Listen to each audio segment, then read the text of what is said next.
Hey y'all, it's Coach in the Fight here. Want to throw up another little short class dealing with tabernacles since it's so close.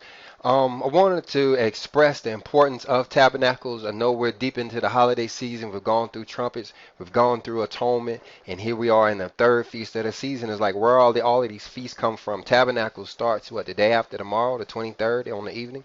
Well, the difference between this one, guys, is this one is a mandatory feast.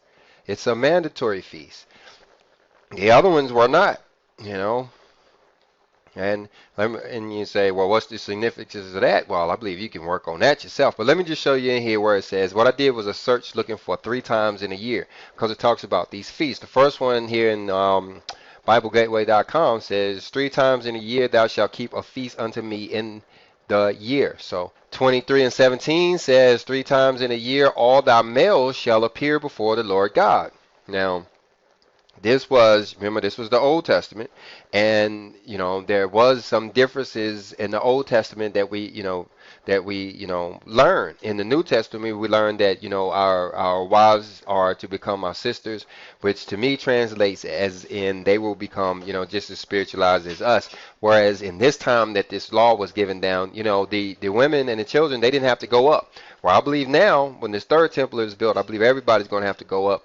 But let me go on.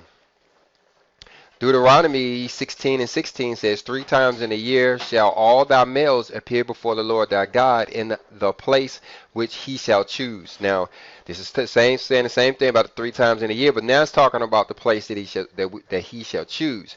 Now, back when this was written, they were going to some, tabernacle out there in the wilderness. Then later on, they, settled on Jerusalem, and they all went down to Jerusalem, and, they did it there. Where, now we don't have Jerusalem. That one is over there, has already been destroyed and is being destroyed more and more every day until it gets completely annihilated.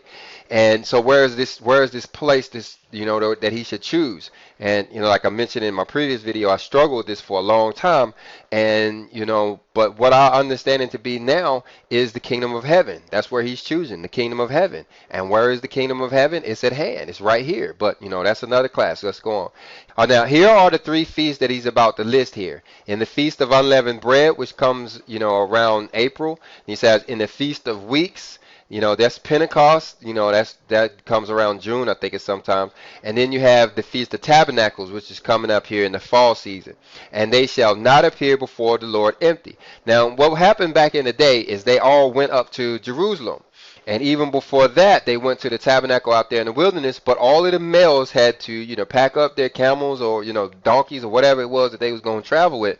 And they all went down to the holy place and they met down there together. And what they did down there together, we read we've learned in the last class is that they read the law for a week. They read the law for a week, but all the males, everybody over the age of 12 went down there every year. Well, up here you notice it says in the place which he shall choose.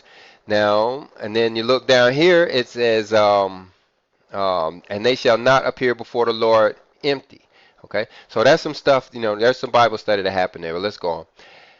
First King says, and 3 times in a year did Solomon offer burnt offerings and peace offerings upon the altar which he built unto the Lord. So here's Solomon doing those 3 feasts, right? And he burnt incense upon the altar which was before the Lord. So he's standing in as the high priest. I don't think I really recognized that before, that Solomon represented the high priest at one time. And he finished the house. All right. Now then let's just keep going up here in Chronicles.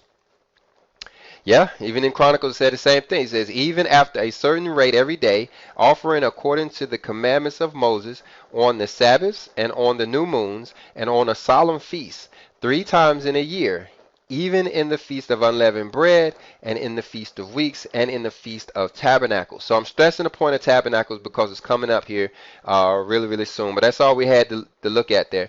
But this just know that this is a mandatory feast. So that should add weight in itself. Why is this one mandatory? Why is atonement wasn't? Atonement wasn't mandatory. Trumpets, everybody I think it understand why trumpets wasn't mandatory. It's just a bunch of Levites out there blowing a trumpet or whatever. But tabernacles, well, it was more than that. But tabernacles, it's a mandatory week-long feast. Hermes Academy. power, patience, continence, and faith. We teach virtue.